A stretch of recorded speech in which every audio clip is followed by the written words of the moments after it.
measurable things are influenced by values or driven by them, and vice versa. When you change one, it helps to shape the other. That's the idea. There's an interplay or dynamic between the two. Things that are visible or palpable or measurable, and things that are not so. There are things that are softer, values, stated values. And at the very bottom of the iceberg is assumptions.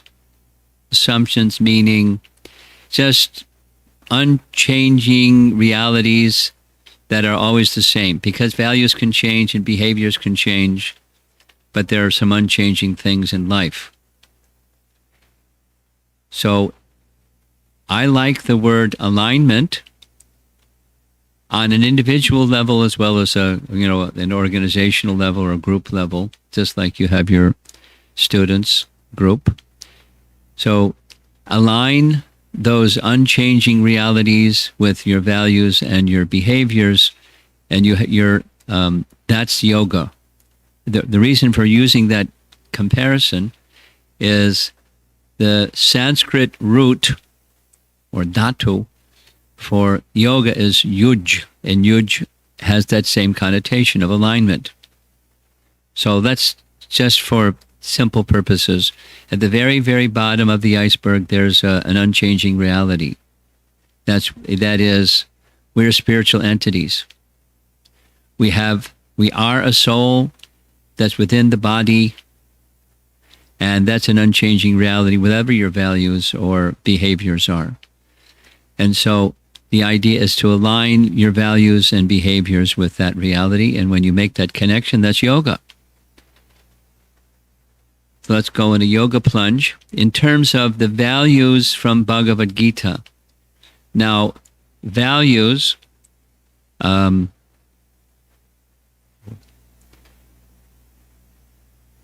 are more in the line with knowledge and wisdom than just information. What do I mean by that? Modern education has a lot to do with information, largely, and it has much less to do with wisdom or character or deepening your values. And of course, those are things that somebody in the modern world may take for granted. We have our values, we have wisdom, we have knowledge, but we're speaking of something that's more profound than just you know something and you can do something, and so you're a smart person, and so you're a successful person without wisdom. That can be a little dangerous. Some person that has lots of information but no character, that's dangerous. So we're speaking about wisdom and knowledge. Just like those of you that like reading Bhagavad Gita, you'll know that one of the questions that Arjuna asks Krishna is, what is knowledge? You'll find it in Bhagavad Gita, chapter 13, text 8 through 12. What's knowledge? And Krishna gives a long list. And you look at that list, you'll see it's character. A person who has knowledge is a person who has character. And a person who has information most likely doesn't have character or wisdom. So there's a big distinction here. So values connect more with what's in that upper portion of the box than the lower. Values. It's softer. And then one last little image here is the liminal space image. Those of you that have been with us before, you've seen this before.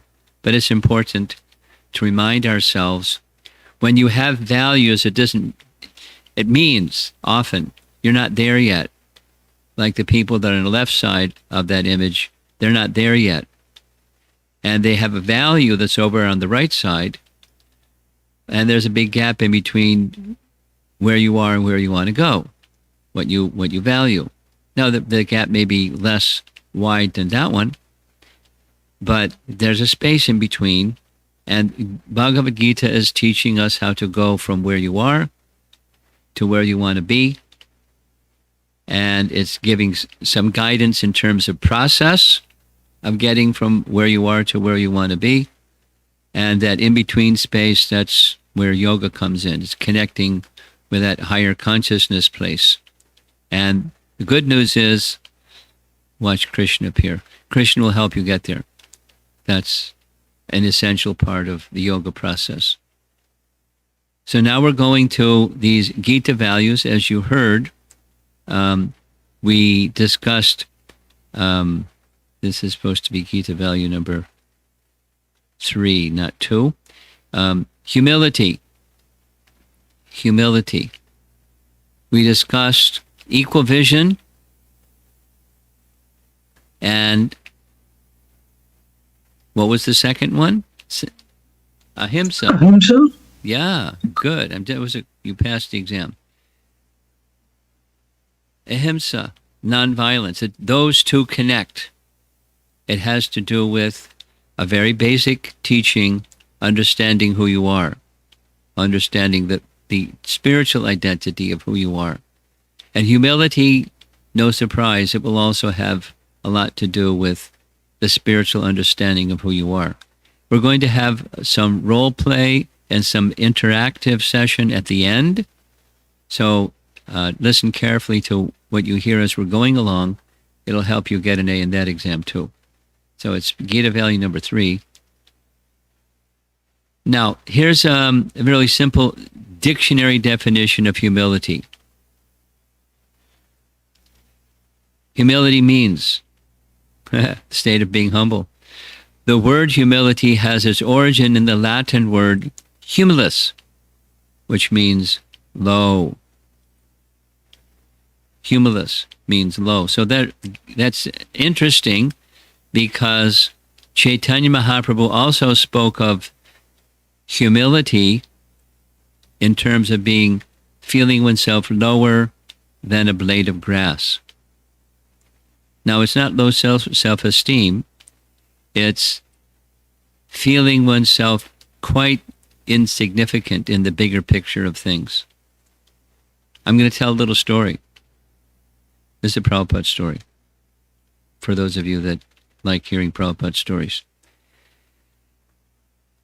Same exchange took place in New York as happened in Los Angeles. I found out about the Los Angeles one much later. But there was a devotee who helped Prabhupada very much in the very, very beginning, 26 2nd Avenue. Many of you have probably heard his name. His name is Brahmananda. And he was a big devotee, both physically and in terms of the kind of weight that he was carrying for Prabhupada. He was a very capable, competent person with a really giant body, Brahmananda.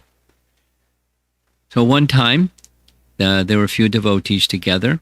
One of them was on this morning walk conversation with Prabhupada, and they were walking along a street in Manhattan.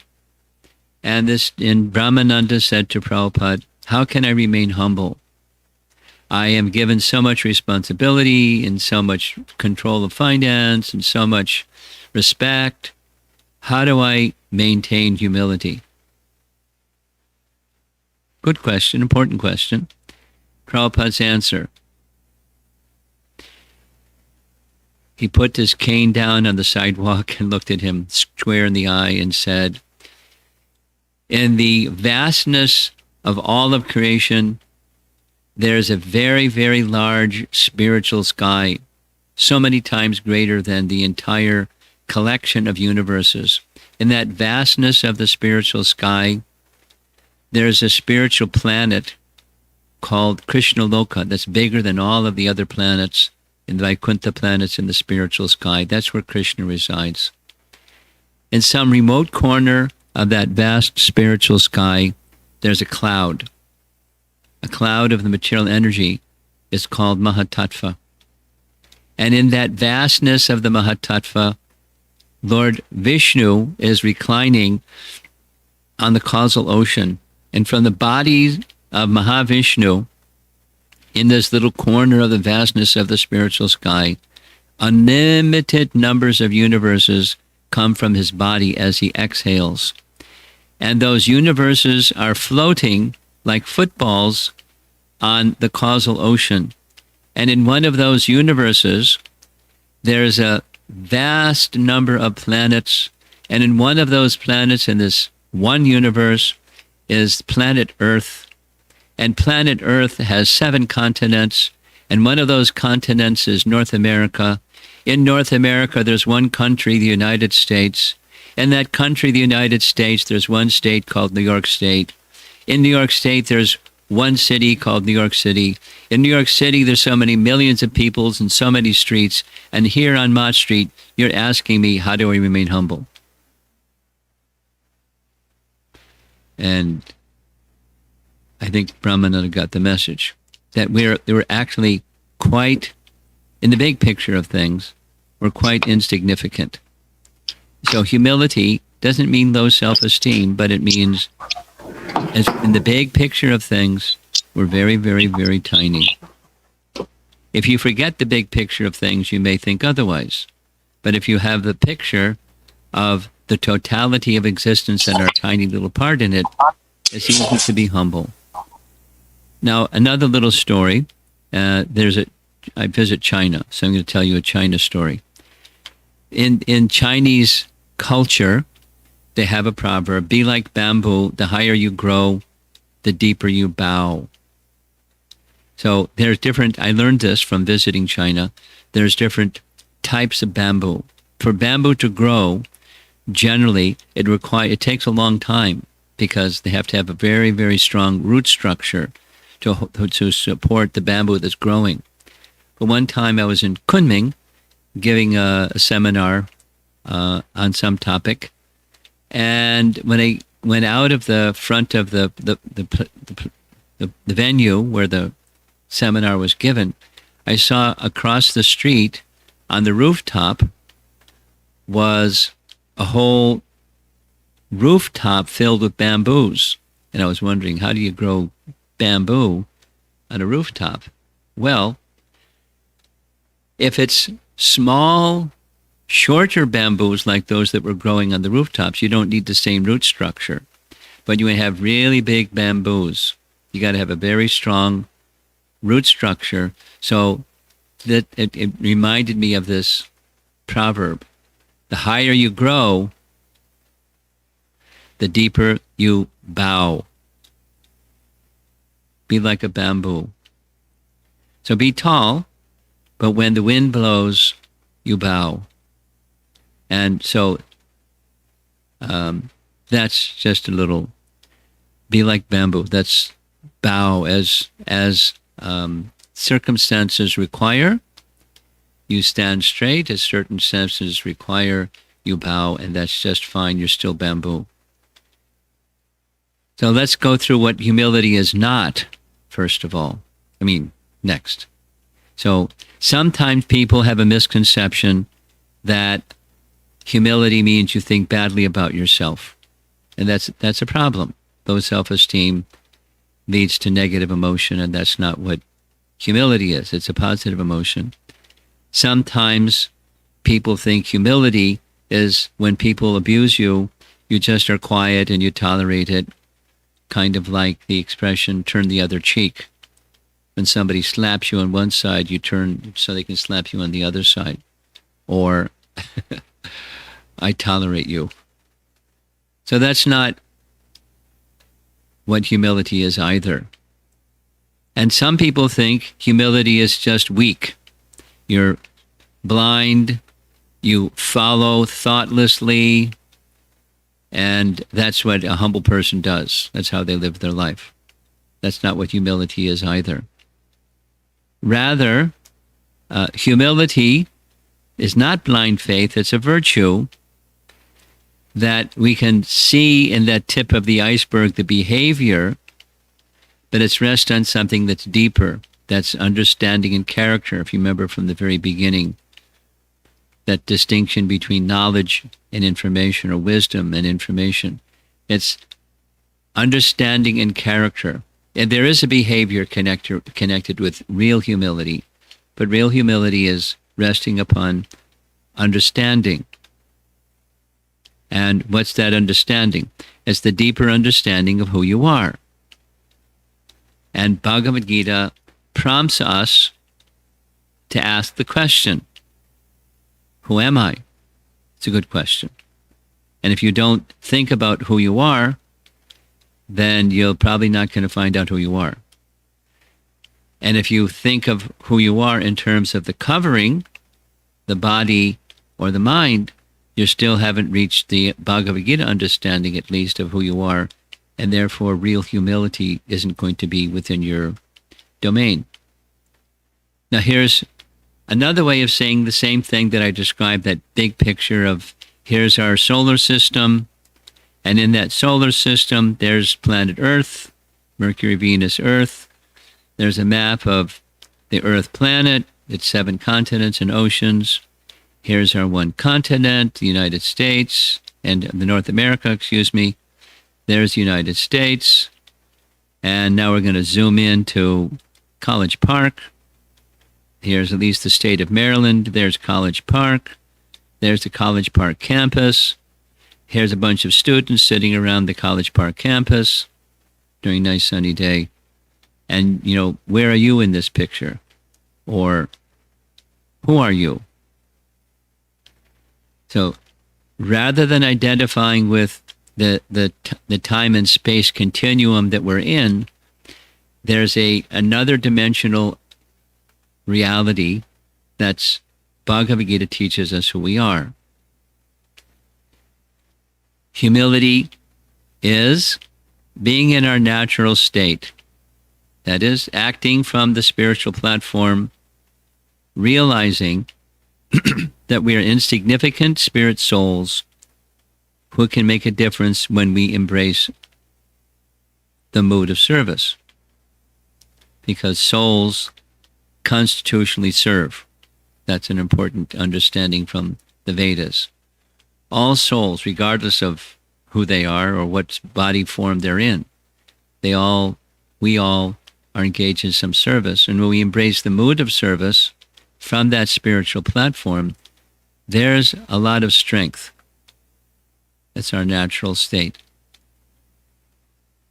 Side by side with this humility is not being anxious to have others honor you. This comes directly from Bhagavad Gita, as I mentioned, chapter 13, text 8 through 12. Amanitvam, the next phrase, adambitvam. A person that's humble isn't wanting awards and praise and recognition and honor from others. Amanitvam, adambitvam. Pridelessness and humility go well together. Here's a nice statement by Mother Teresa. You can pause and meditate on her words. If you're humble, nothing will touch you, neither praise nor disgrace, because you know what you are. Nice. Same message, different tradition of background, but wisdom is wisdom is wisdom, whether it's the Chinese Proverbs or Mother Teresa or Bhagavad Gita. The goal for humility is to know who you are. A little sharing, another little Prabhupada story. He's my lens or frame of reference for many things. Many of you may have seen. If you haven't, please find out how you can get an opportunity to view the more recent biography of Prabhupada's life that was put together by Yadubar and Vishaka. And one part of that is a television interview with a gentleman who was inquiring from Prabhupada like this: Swamiji, you've come to America and you have many, many followers now. There must have some message that you would like to deliver to the people of this country. Could you share with us what that message is? Nice question, open-ended question. Prabhupada's short answer: know who you are. My message is, people should know who they are. And the interviewer was taken aback a little bit and said, know who you are. Prabhupada repeated, know who you are. Because if you know who you are, or hear Mother Teresa saying, you know what you are, then you're free from wanting praise or feeling disgraced if someone does the opposite, says something mean or harsh or unpleasant. When you have that humility, it's because you know who you are. That's Bhagavad Gita's message, its value, this humility message I'm sharing with you. In Bhagavad Gita specifically, humility was a big asset for Arjuna because he wanted to understand his duty and he wanted to understand what's his function in the greater scheme of things. Like, in his particular thing was this battle, but the bigger picture is, where do we fit in? What is our function in relation to the totality of what life brings our way? We all have our different autobiography of what that is. But the principle doesn't change. The principle of knowing who you are, resting upon humility, which humility is resting upon, then you can navigate your way through life much, much better. And humility is not a sign of weakness. Here we have a picture of Arjuna, great warrior, doing battle and so forth. How can you be a humble warrior? Humility is not weak. It nurtured Arjuna's self-esteem, his self-confidence, and courage. Or others speak of it this way: humility is the jewel of the broad-minded, and it is the key to a spiritual life. Note that these first three, samadarshana, or equal vision, nonviolence, and this, humility, they all have the same key, knowing who you are. And knowing who you are is a jewel. It's a jewel. The broad-minded person is the key to spiritual life. Now, here's a little saying. If you like taking notes, this is a good one to take notes on. Humility gives acceptance. Acceptance gives courage. Courage gives openness. And openness gives access to higher teachings. Pretty good, huh? Now, this isn't a Bhagavad Gita phrase, it's just practical experience. And it matches the wisdom of other cultures as well. Humility gives acceptance. Acceptance gives courage. Courage gives openness. And openness gives access to higher teachings. That's hands holding the light of knowledge. That's the openness gives access to higher teachings. The Chinese culture says it this way: humility is the foundation of all virtues. So, those are some thoughts on this third of the Gita values, namely humility. So now we're going to have a little application exercise, and I hope you don't laugh at our two courageous actors. They're going to display for you some little role play. First, a little facilitation. Mahamantra will help us out with that.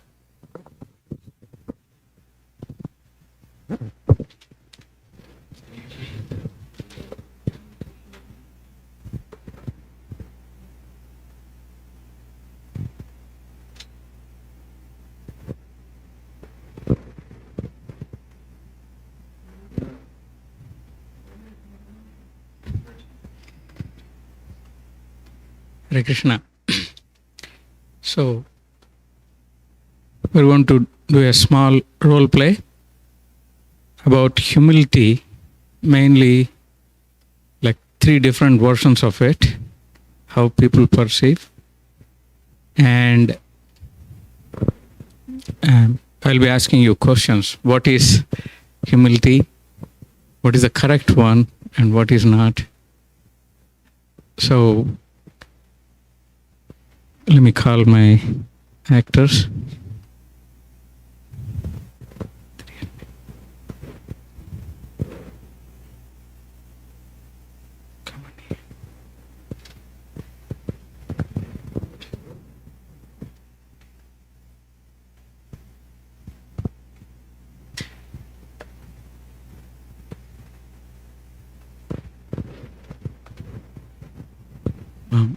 I should. Okay. Hare Krishna Mataji, the samosas you made the other day were amazing. Thank you so much. Oh, Prabhu, I'm so insignificant and fallen. You're so elevated. I'm not worthy of this praise, Prabhu.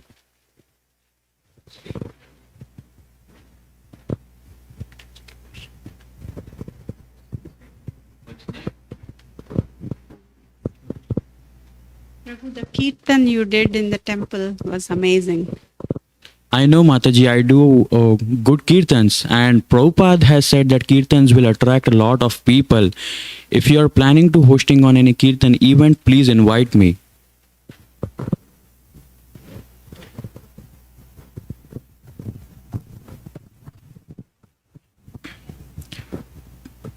Prabhu, the class in the class, how you explained the difference between the body and the spirit soul was amazing. Everyone could relate to it. Thank you.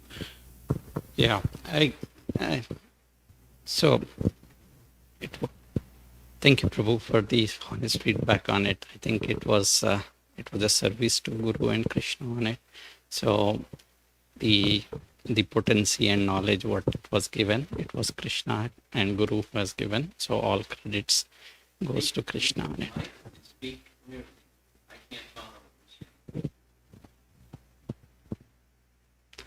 So it's all credits goes to Guru and Krishna. So I'll pass on those credits what you have given to Krishna.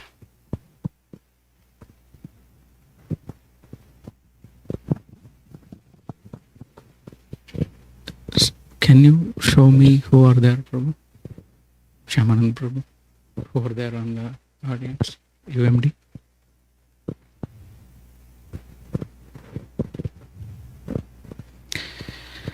So, what do you think about the first response that my wife gave when she received a praise that her samosas were amazing?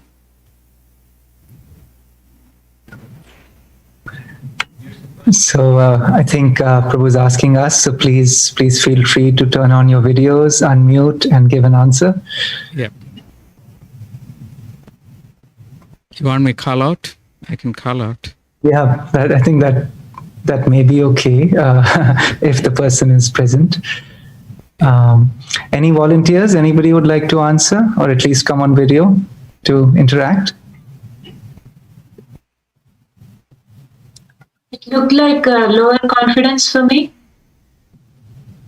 Yeah, lower self-esteem. Yes, low self-confidence. And what do you think? Is that real humility? Rashmi Mataji? No. Okay. It's not real humility. Anyone else? How do you grade the first response? Yeah, I also thought the first response was maybe it could have been artificial, maybe it was not what the person was actually, maybe the person thought that it was the right thing to say in that situation, but it may not have been natural. Okay.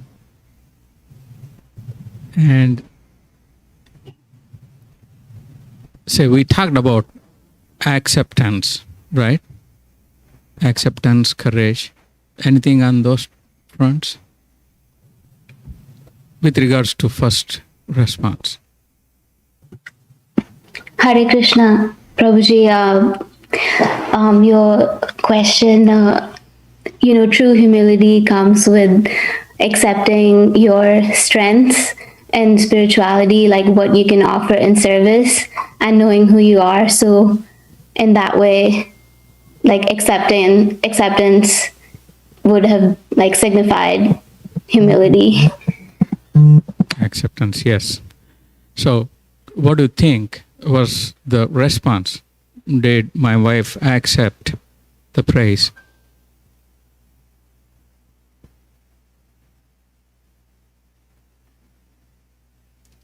She didn't. Okay. How about second response? About the kirtan? Yeah, he said, yes, I know I always do good kirtans. In fact, you should invite me when you have a program. What is that? With regards to humility. Hare Krishna Prabhu, I'm thinking that he told maybe in a matter of pride or something like taking the doership mentality. Yeah.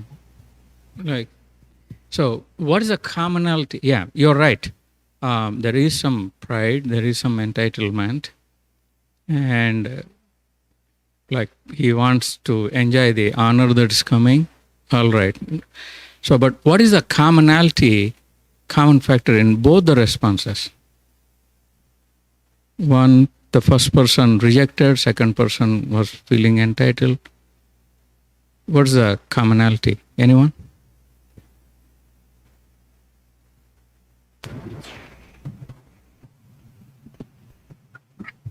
False humility. Forgetfulness of identity, one's own identity. Okay. Forgetfulness of one's own identity. Can you explain that a bit? So, what were they identifying themselves with? So, I think in the first scenario, like Mataji was identifying herself as more of like on the bodily platform, like where she is, and like she's a neophyte devotee or something, or at least she was trying to image herself that way. And in the second scenario, the Kirtanya was imagining himself to be a good Kirtanya, and I think the concept of service or the soul was probably more artificial. So because that was because of the image that he was carrying. Anyone else? Perfect.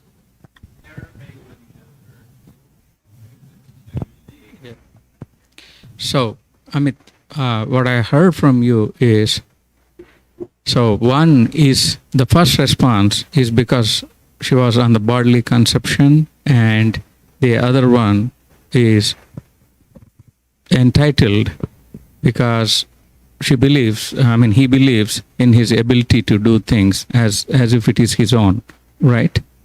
Yes. Okay. So if you look at both the responses, each one is talking about themselves, right?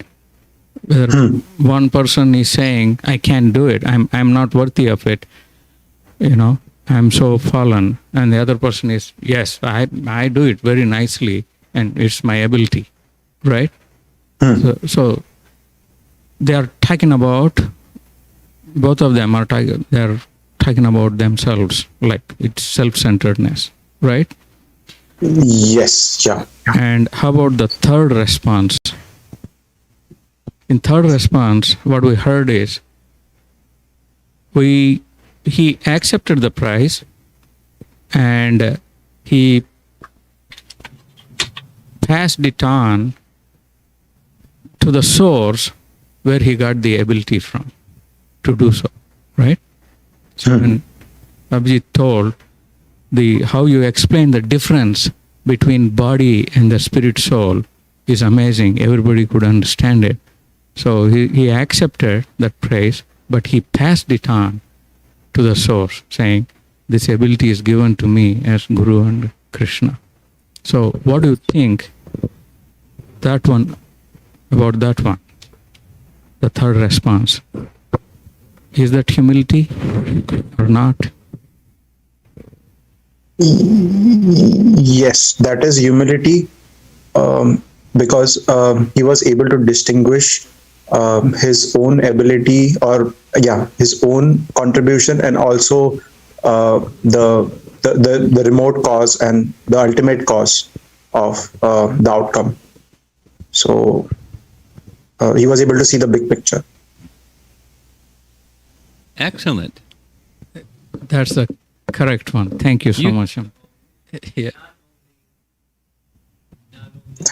Thank you, Maharaj.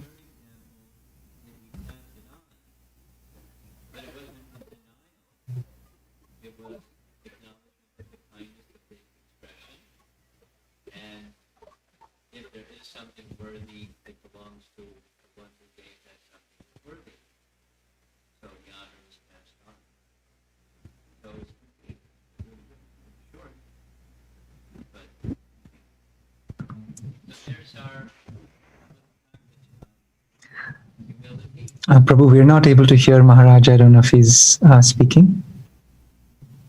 Okay, Maharaj will repeat. Okay. Is it now we're on? I thought I was turning it on and I turned it off. Okay, so we have now a picture of what humility isn't, and we have a picture of what humility is. And I really liked your response, because it wasn't just denial, it was acceptance of that gift that Krishna had given, or others had given on behalf of Krishna, and the honoring of where that came from. So that's the spiritual conception that marks real humility. So this is a Gita value. There's a behavior, and it's resting upon a value that we don't want to take for ourselves that belongs to others. We want to give to others what belongs to them, and it's rooted in this spiritual conception. I'm making reference to the iceberg metaphor once again. So well done. You're a good team. Frankly, I had a little difficulty understanding the speakers. They have to practice their speaking a little bit better. But you captured it, so good for you. And next time we have one of these, they'll rehearse a little bit so it's not so bumpy. Hint. Okay, so let's see if there's some discussion on Gita values and our topic for this evening. And I'm wide open. If there's something that's off topic, you can bring that up as well. The principle is that Bhagavad Gita is teaching us values, how to be balanced and holistic individuals. We have bodies and minds and souls, and how to be in alignment with all of those things to live a practical life that's in relation to Krishna.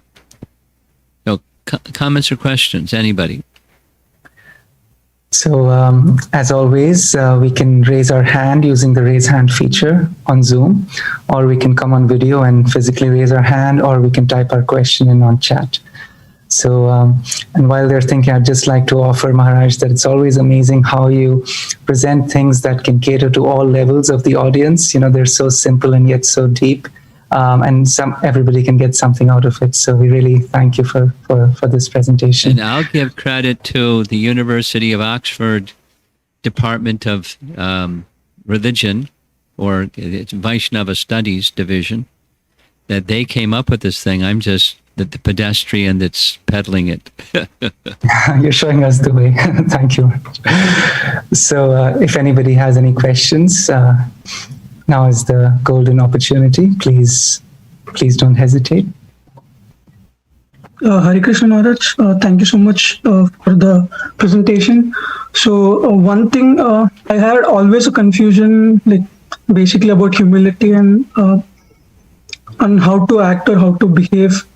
But when you told a word like an instruction which is feeling insignificant or basically in the bigger scheme of things, so that one got me connected so well. And one more thing also, like knowing who we are, like identifying ourselves with like we as the servant or part and parcel of Krishna, which makes uh, and which gives us acceptance, courage, and then openness to higher teachings as well. That I felt it was deep, Maharaj. So this is just some reflection, and I'd like to reflect on your reflection. My reflection is, it's really easy to acknowledge what you just said. And it's a mountain to climb to actually live our lives by that value. That is to say, the mission of knowing yourself, we can all check the box on a multiple choice question or a Bhakti Shastri exam and say we're spirit soul, we're meant to be engaged in Krishna's service. It's when challenges arise, or even just the flow of everyday activities, but we stay fixed in that consciousness. That's the bottom of the iceberg part. So our values and our behaviors being in alignment with that understanding. That's where the challenge comes. But that's yoga. Connecting with that unchanging reality in our practical affairs of life. Yes, Maharaj. Actually, as you said, digesting the knowledge is always difficult. But I remember, I think in the first part, or maybe in before series, as you said in one of the lecture, that abhyasa yoga, like practice, keep on practicing. Yes. So I've been trying to work on that. Yes. And again, a practice, it's really easy to say, yes, I'll practice, and then be forgetful. That's like falling off a bicycle. It's really easy. Right. Okay. Good. Anyone else?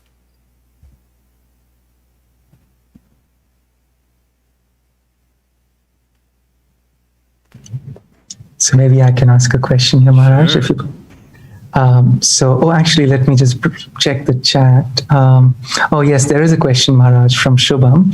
He says, does humility mean not taking ownership of one's good deeds? If not, then shouldn't we be held accountable for bad actions like hurting innocent beings?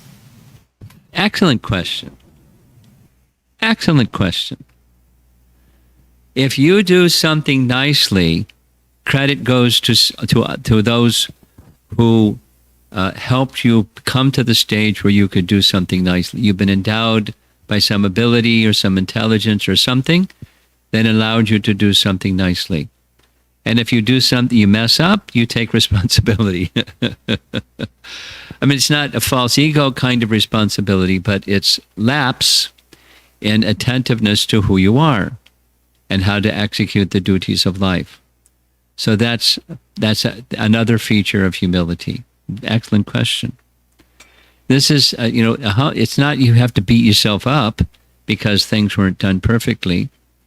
I'm thinking, as you're asking your question, I'm thinking of a college student I know that's in a fast-track pre-med program. So they're going to be done in 5 years or something like that. So they've got a mountain of work.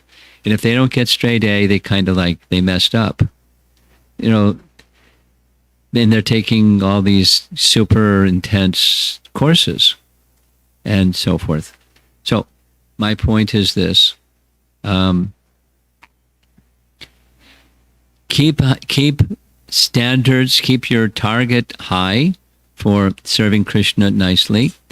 And if it doesn't go to that high standard, you acknowledge, this is the acceptance part. I have to continue making efforts to go to that goal. But I'm accepting that I still have some distance to go. And the real standard of pleasing Krishna, this is important. The real standard of pleasing Krishna is not just the outcome. The real standard of pleasing Krishna is the bhakti with which I'm making my effort. So keep association with those that have that understanding. And if you start to go off track, they can tap you on the shoulder and say, let's remember what's really pleasing to Krishna. And it's the bhakti with which you're offering.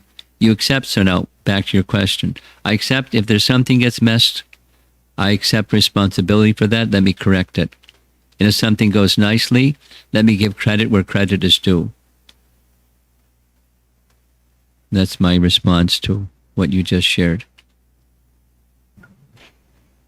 Thank you, Maharaj, for the very practical answer. Shubham, do you have anything to add to that or follow up? Thank you, Maharaj, for the answer. No, I got the answer. Thank you. You look really happy. Hare Krishna. So anybody else?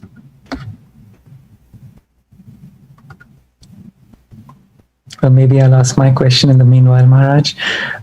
So actually, I'd never thought of humility in this way per se, that it's accepting reality, accepting who you are, accepting how things are, and then you'll naturally become humble, like in that story about zooming in from the universe down to where we are. And so I was wondering, Maharaj, just accepting things as they are, is that it for humility? You know, that's profound, clearly, but is there a step beyond that even? Of course. Of course. Now, I neglected to say, I heard that story in New York because that's where I started my Krishna consciousness. But Prabhupada said the same thing to Karandar in Los Angeles. Very same thing. So it's not a one-time. It was a point that Prabhupada held his students responsible for, is to understand the big picture.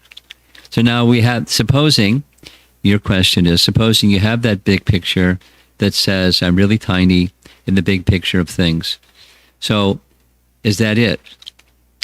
Well, when you move forward, there's an additional part to humility. You know, perhaps Prabhupada saw these two individuals, they were a little bit filled with themselves, but acknowledging that they were a little bit filled with themselves because of so much honor and so much this and that. And, you know, congratulations, Prabhu, you're really a great devotee. So he wanted them to get, you know, grounded and not inflated. But there's also the mood of service with which one who is humble carries out their duties. And the mood of service is beyond, I'm very small. The real mood of service is the spiritual conception, that's who I am. And I'm meant for service to Krishna because that's who I am. And that's what I do. I am what I am and who I am. And there's a mood of serving Krishna and Krishnas. Besides, in the big picture of things, I'm pretty tiny. It's the mood of service. So Maharaj, when, you know, our exalted teachers, they feel really wretched or lowly, of course we know they are not like that, but they use imagery and terms to say that they're really low, and you know, they're oftentimes very graphic about it. What can we say about that? Well, it's a genuine feeling. That's what I can say about it. I mean, one of the most astonishing statements that comes to mind is Krishnadas Kaviraj describing himself in Chaitanya Charitamrita, where it's really graphic, like you said. I'm lower than the worm in stool. And you can repeat it 4 or 5 times to get the picture. He really feels like that. Now, how if he really feels like that? I'm puzzled, one might say, because then how can he write about Chaitanya Mahaprabhu?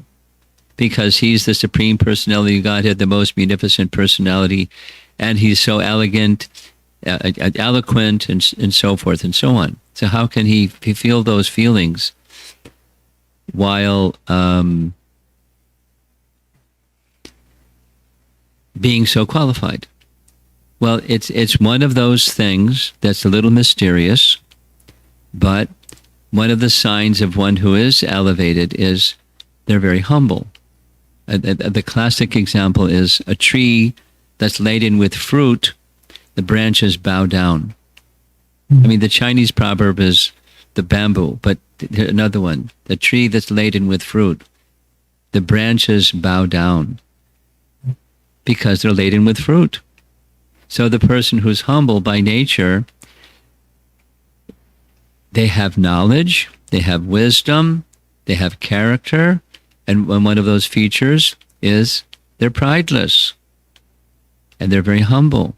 They're not expecting things from others. They're wishing to serve others. That's their humility. That's their greatness. So it's genuine. It's not a cosmetic, cute expression. They actually feel those feelings about themselves. It's extraordinary. It's extraordinary. It is. Thank you, Maharaj. Thank you for that. Let me elaborate a little bit. In the final part of Chaitanya Mahaprabhu's Leela, he resided in Jagannath Puri. If you spend time, I spent time visiting Jagannath Puri and immersing myself in Lord Chaitanya's pastimes in Jagannath Puri. And I've done it several times, taking groups there, and just the immersion in Jagannath Puri, Leela, is the associates of Lord Chaitanya are on the one hand abjectly humble, and on the other hand, seems like, stop and go. They're very, very enthusiastic to receive the mercy of Lord Chaitanya or Lord Jagannath. So it seems like stop, go, but it's part of the enthusiasm or spiritual qualification is this total humility and personality by personality within Gaura Leela. Completely humble in this way, that way, the other way. Profoundly humble, embarrassingly humble, and very enthusiastic for the mercy of Lord Chaitanya, his associates, Lord Jagannath, mercy of the Lord. It's a sign of, it's genuine sign of advancement is one is profoundly humble.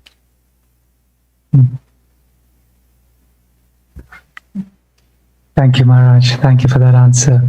It really sticks with me, that analogy that the heavier you are with knowledge, the lower you bow. And we can see that even in the material world, people say the more you know, the less, the more you know, the less you actually know, something like that. Yes, thank you, Maharaj. Thank you for that very, very illuminating answer. Maharaj, we have a question in the chat from Harsh Prabhu. He says, Hare Krishna, an add-on question, how do we differentiate between being humble and feeling inferior, which could also be negative, and feeling less of oneself? Well, inferior is a comparison. One can feel superior. One can feel inferior. It's very similar to those role plays. I mean, the language is different and it plays out a little differently, but it's the same principle. Pride and I'm greater or I'm inferior. Now it can be in a spiritual dimension when one feels inferior, but it's more commonly in the material realm. It's, competition and how I'm decorated with abilities or qualities or something, or money or position or something material. It comes from the competitive spirit. But the spiritual dimension of feeling inferior lends itself to serve. You serve the superior. That's Lord Chaitanya's teaching. Gopi Bhartur Kamala Yor Dasa Das Anu Das. is so many times removed. Servant of the servant of the servant. So you serve someone who is superior. So it can be a fully spiritual conception, but it's not a pecking order kind. It's a spiritual mood of service kind. It's like, I mean, a simple example. Amongst the gopis, there's Radha, and then there's her two principal associates, Lalita and Vishaka.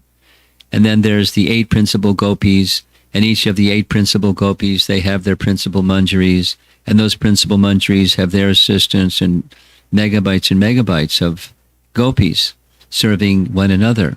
And there's no pecking order. At the same time, Radharani's at the top. And they're not envious. They want to serve her.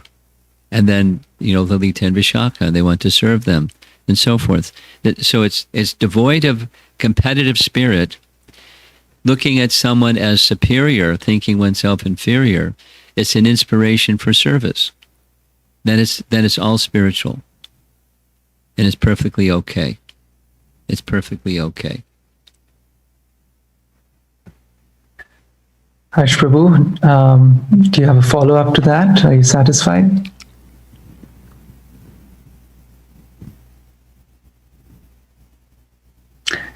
He says yes. Thank you, Maharaj. Okay, got it. Thank you. Yes, any other questions? Oh, Monica says in the chat, very enlightening answer. Hare Krishna. Thank you, Monica. Anybody else have any comments, reflections, questions? Looks like she's getting ready to ask something. Oh, great. Oh, not yet. Okay. Yeah, when you do, we'll be ready. Okay. In the meanwhile, Maharaj, I don't know if there are any questions from anybody in the room. Anyone in the room? Yes. Hare Krishna Maharaj. Very Is the nice. microphone on? Okay, we're on. Good. Very nice class. I always enjoy the Gita values because these are practical values I can use in my life. I read somewhere that humility also is devoid of duplicity. Yes. And more simplicity and straightforwardness is Yes. also part of humility. Yes. And sometimes I feel that when I'm day-to-day life, when I'm very busy, fast-paced life, sometimes I say prayers, or even like I'll say, oh, it's Krishna's mercy, or it's coming from Krishna. But sometimes when I'm alone, I feel that I need to, go deeper into what I'm saying and feel it within. Good. More. Fantastic. And but sometimes in our day-to-day life, we just, at least I sometimes superficially I say mantras, but now I feel that when I'm saying it, I want to really mean it from my heart.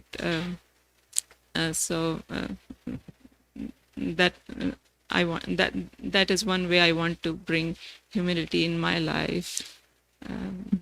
I feel. Also, Maharaj, I wanted to ask. These values are so precious and so important, but sometimes it's hard to teach these values to our children because sometimes they don't want religion to be, part of everyday teaching. So how, in a practical way, we can bring these values into their lives? Okay, you said 3 things. And responding to the first one, because of time constraints, one cannot say everything there is to say about humility, but I really appreciate what you said about humility. It means straightforward and no duplicity. That's certainly an element. That connects with a spiritual conception, because one who has a spiritual conception they don't go into duplicity. They just stay with humility, the spiritual conception. The second point is wanting to go more deeply, especially in day-to-day, because day-to-day you get carried away. It becomes, things become a little more superficial because you're moving from one thing to the next thing. I know somebody else that's going through exactly the same thing. What their expression to me is, I want to slow down and be more from the heart when I'm doing and saying and being things. It's not necessarily, my response to that is, it's not necessary. It's more a cultivation from the heart than it is the speed at which you go. But, so one can practice superficially, one can practice deeply. So it's the deepness of practice that comes from wanting to go more deeply in practice and in application in day-to-day life. Now, the third thing that you mentioned, which was more of the question, I just forgot. So say it again quickly. The third thing. How to bring these teachings in in life. Okay, so with parenting. Big topic. The one of the best principles in passing on values to those who you care for, dependents in particular, but those who you care for, is to model it. And be cautious about forcing. Be far more inviting than forcing. That it has everything to do, let's say it this way, it has everything to do with your relationship with Krishna. We can't force Krishna, but we can invite and try to please and attract Krishna. So you'll get a lot more attraction in parenting, in principle, by modeling and by attracting, by good example and by good character, than by imposing and pushing and, that other top-down kind of model. A second, of course, is a lot of impressions come from childhood. So good parenting is particularly important in childhood, the early stages of childhood, because those impressions are lasting impressions. And once those impressions are made, it's a little difficult to modify those impressions because they're impressions. However, so before having, for advice for those that don't yet have children, get your act together before you have children, because it's easier to produce children. It's not easy to parent children. And a third is, there's a resource for those of you that are parents and would like some thoughtful parenting guidance. One of our devotees, Nityananda Pran, has made that his profession. Without, he was doing some other stuff. Now he's doing this as a profession. He's a certified, counselor for parenting. And it's not just for devotees. It's for, he learned from non-devotee parents, non-devotee instructors. But he has a teenager that's, a fantastic teenager in all regards. And he and his wife have done a fantastic job. And now he has some professional training. So I know persons that have gone to him and have found, wow, it's really helpful. And so you can find out how to contact him if you like, if that's a resource you'd like. Guidance and people that have been through something is always helpful. Parenting is one of those things. There's no end to it from my experience. Okay. Thank you so much, Maharaj. Anyone else in the room? Yeah. Of course.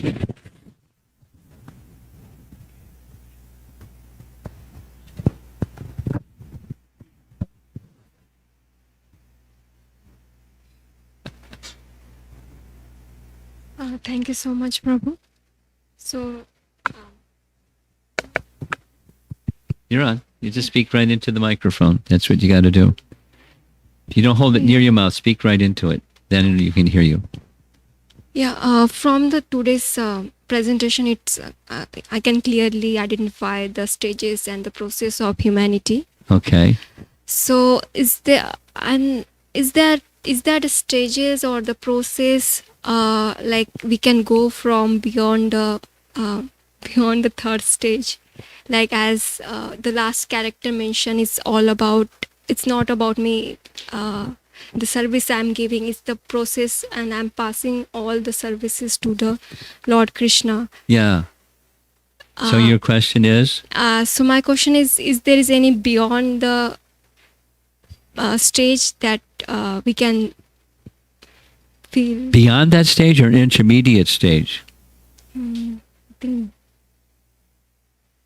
I'm not sure what your question is. I'm asking for clarification in your question. beyond that stage. Beyond. After, yeah. Yeah.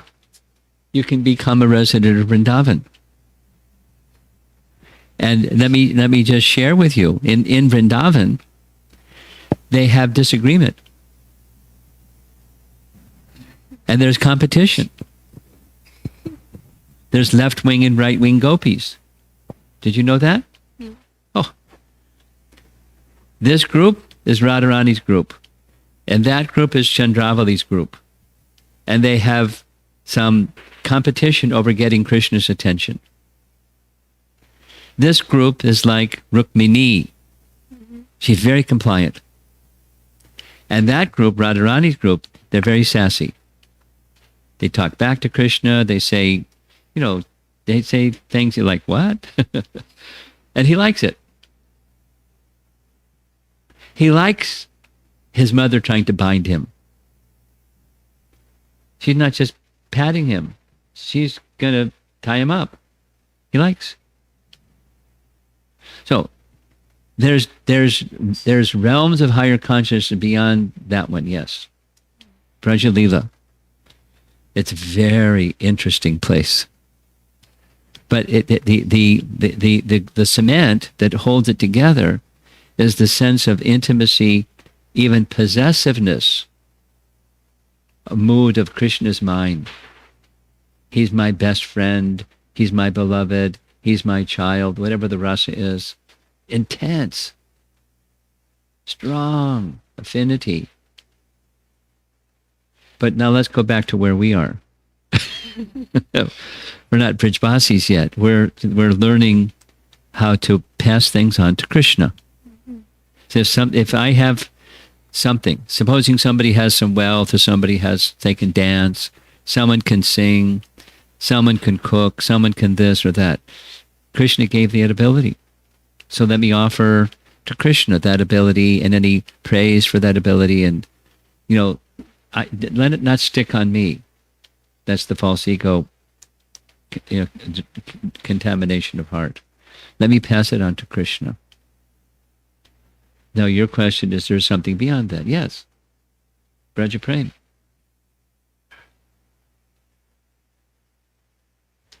Thank you so much. That's Okay. Hare Krishna Maharaj. So you showed us one slide of Mother Teresa where honor or disgrace, it doesn't matter because the person knows who he really is. Yeah, it doesn't stick. So how do we separate ourselves from the waves of emotions erupting in the mind during unpleasant experiences? It depends on the degree of self-realization, how much you can survive the waves of the material energy. Because the waves of the material energy are going to keep. Well, it's like a river, sometimes and sometimes. Sometimes it's calm, sometimes it's rough.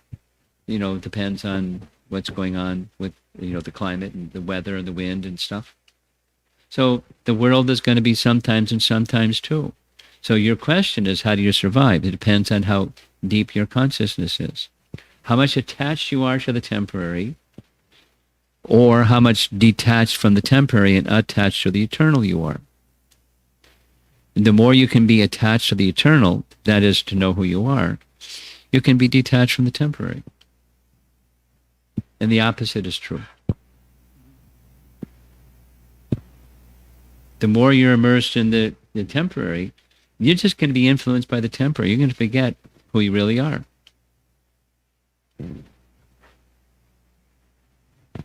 It's a choice, and it's a cultivation to get to that higher consciousness place.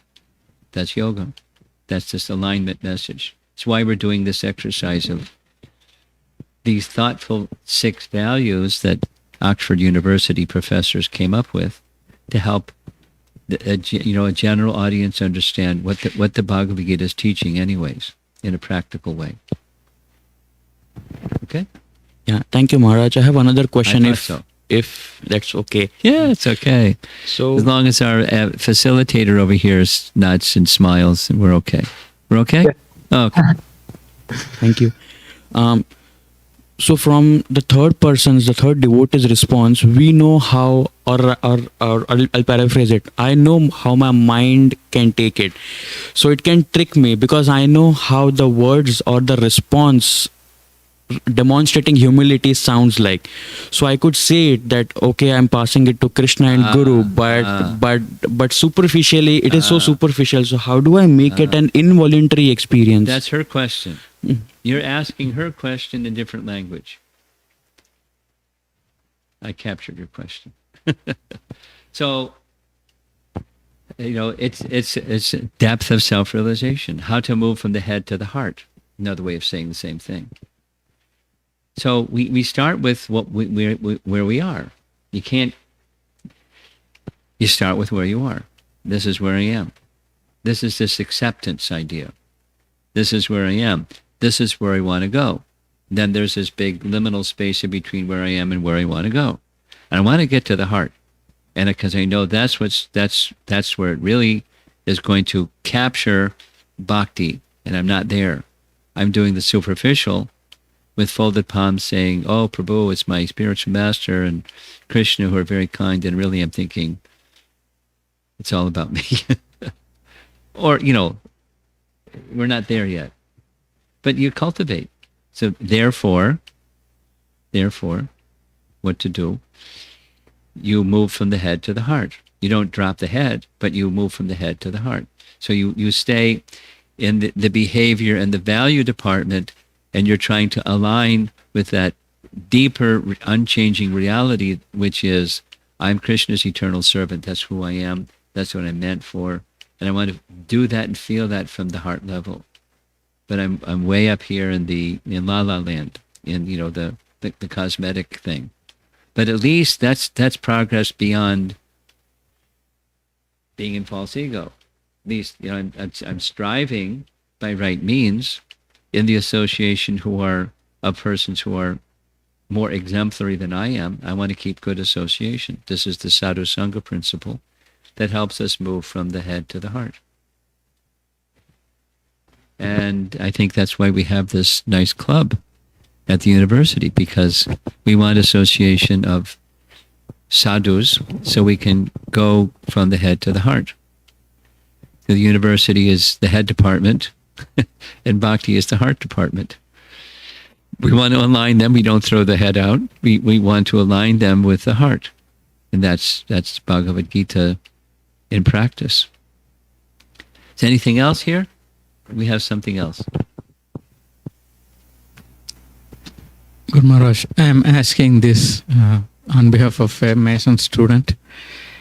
There's a George Mason student he's asking on behalf of.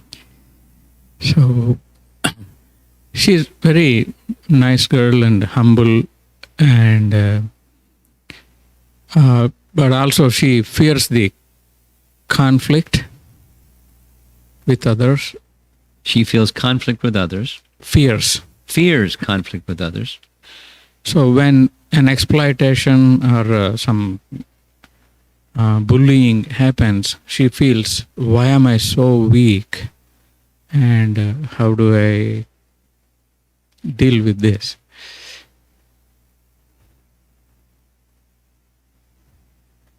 I don't know the person, so it's hard to say. But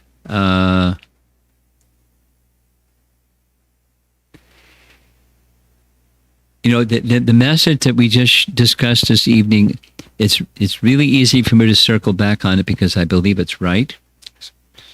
And because Prabhupada gave such emphasis, know who you are. Because if you don't know who you are, then you're like a leaf on a tree when the wind is blowing. The leaf is going to go like this, depending upon the strength and intensity of the blowing of the wind. And the wind stops and the leaf is kind of like, okay. And then the wind starts. So if you don't know who you are, you're very subject to the temporal movements of time. Time moves and you move, and so it's very unstable, very unsure and unstable. So the recommendation for such a person is hit the pause button. This is go into a reflective space. The mode of goodness is a reflective space, or reflective space is a mode of goodness space. Just like this first question. And I don't want to be cosmetic. I want to be more so that from the mode of goodness you can reflect on who am I, look inside in a deeper level, who am I really.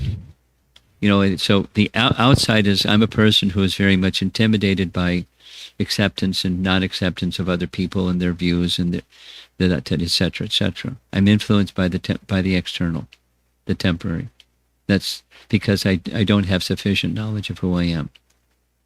But if I have, so in that reflective space, what can I do? I can't change the outside, and then there's this conditioning thing that's going on in my mind. But how can I move more towards light, towards knowing who I am? What are some steps I can take in that direction? And, be realistic about what steps. Don't think something giant step that's not realistic, but something realistic. And then you invest energy in that. And you continue to invest energy in that until you have a deeper sense of who you are. And then some other lights start going on, that is, other teachings in wisdom literature bear more light in your life, just naturally. And it goes, so again, it's from the head to the heart, or you get closer towards the real self-realization. It's easy to talk about, and then there's the living the life of self-realization. Separates the men from the boys, or the mature, wise people from the armchair people.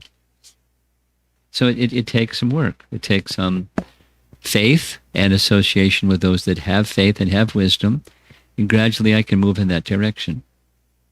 So number one thing, keep good association, sadhu sangha. Number one principle for such a person that you described, sadhu sangha. Stay in good association.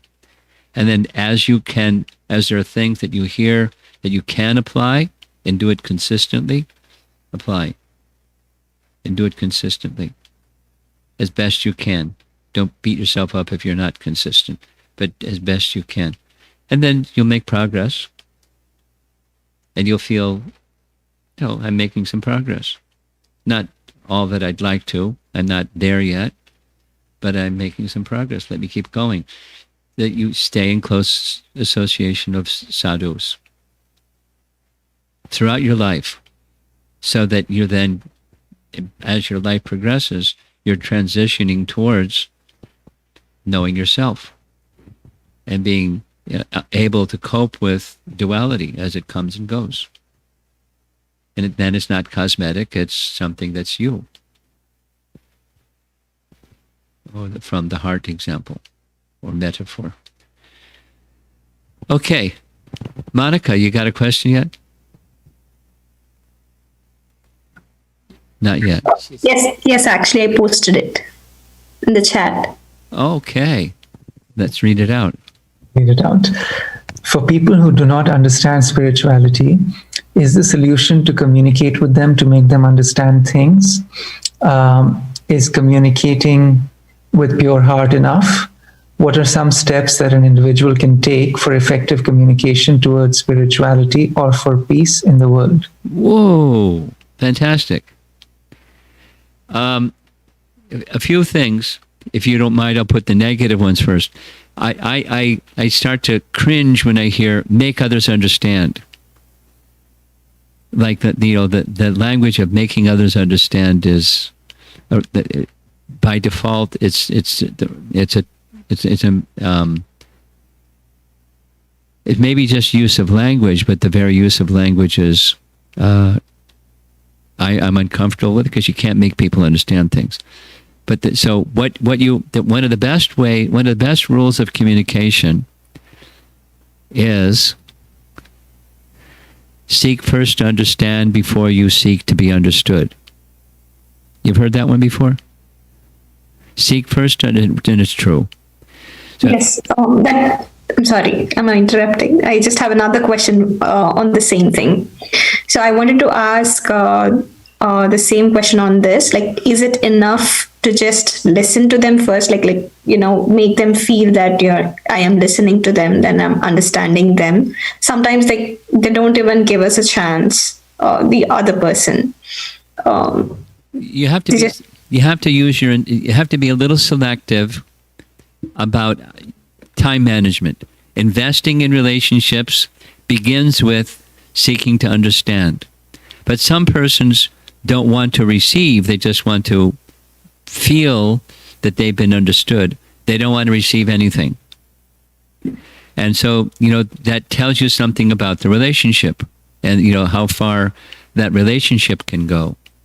But if there is somebody that wants to be understood and they want to go further beyond where they are at the moment or the past while, then you can not just tell, that's another, you help them, a good teacher, a teaching technique, a good policy is to help people discover things. And you have to be a very capable instructor to help people discover things. It's kind of like parenting. Help children, help those who you interact with and care about to discover things. Because when they discover it, guess what? They own it. So, to a degree, the science of yoga is descending. But there's also an expertise of teachers to help people discover that which is in descending knowledge.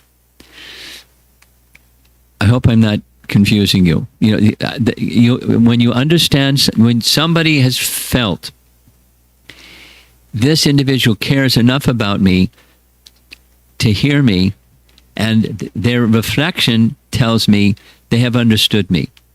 So now their heart opens. I mean, if they want to go further. And then you have to be, gifted by Krishna to know what goes in. How do you respond? And, you don't want to give too much and you don't want to give too little. But, you continue modeling good character always, and you continue genuinely expressing concern and care for that individual to their capacity to receive that. And then you consider with intelligence, what's something that's the next chewable bite they can chew on for a bit, depending upon the person and the circumstance and what they've been through and how much they're hurting and whatever the other factors. So something that's chewable and doable. You find out from them if they want to move, what's a comfortable next step for you. You don't have to tell them, depending upon the person and the situation. You can offer 8 different possibilities of what do you think are your possibilities, and then help them identify the one that's meaningful for them and they can make. It's going to head them not for the ditch, but it's going to head them for the center of the road and towards the destination. Then you support it. The art of teaching. Help people discover wisdom and then support it. And then when they're successful making that next step, you have a little celebration with them. Yay! Nice going. Well done. Well, I knew you could do it. So what's next? And then you do the same, depending on the relationship. Here's another 8 things out of these 8 things. What do you think? What makes sense to you? I really like that one. Okay. Is it headed in the right direction? You just get the compass out. Are we headed towards the right direction where we want to go? Yeah. Hey, very good. So I can support you in that. And, what would it look like if you're going to do that? And, you're a coach and helping them go down the field of, towards the goal line. And you support them and you celebrate when they go that next step. Yay, well done, well done. And then, when the relationship is like that, you can maybe take, you'll know whether you can go an extra 2 or 3 steps instead of a little baby step, depending on the person. But it starts with understanding the other person and their feeling that they've been understood. Now, here we are. You're university students. I don't know you all. So it's a little challenging to get into answering a question like this when I don't know you. But I'm just describing some basic principles about, training and education that are helpful. No, I got it. I understood. Got it. Okay. So how are we doing? Are we ready to wrap up or we have more questions? We are at 7:43, Maharaj, so it totally depends on your time, whatever you desire. Is there some burning question out there, or we'll wrap up if not? There's nothing on the chat. Does anybody have a last quick question for Maharaj? Okay. Looks like not, Maharaj. So again, we'd like to thank you so much for your time, your graciousness, your kindness to share your wisdom in this uplifting way with all of us. Thank you, Maharaj, and we look forward to having you with us again soon in the fall. Hare Krishna. Prabhupada ki jai. Jai. So thank you all, everybody on Zoom from UMD and from other places, Mason and wherever you're from. Thank you for joining us, and look forward to seeing you all next week. Next week I'll share my screen briefly for just 30 seconds with our upcoming events. Oh, actually, I'm not allowed to share my screen. Okay, well, that's fine.